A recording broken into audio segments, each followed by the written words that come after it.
Some of the questions that come to my mind. How do you solve a spiritual problem with a structural solution? Preach it.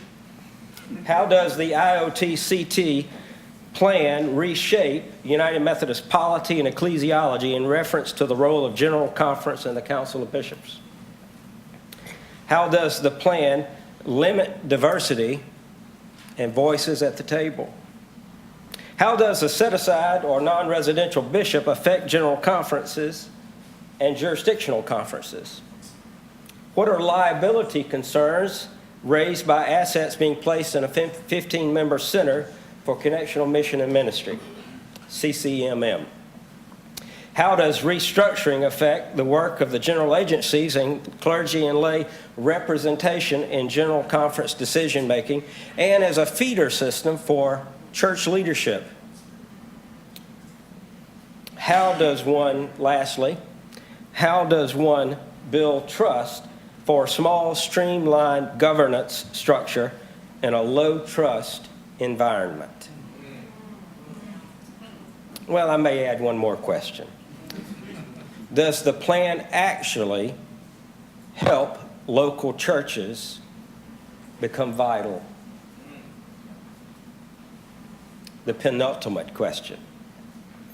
Someone said to me recently that when bureaucracies come under pressure, they do three things. They turn inward, they tinker with structure and try to shift the blame, or third, they create more policy. The danger in that for the church is that we're supposed to turn outward and make disciples of Jesus Christ for the transformation of the world, and that we are to be persons as the church who don't tinker just with structure and rearrange the deck chairs on the Titanic, but that actually we repent and try to listen to the Spirit.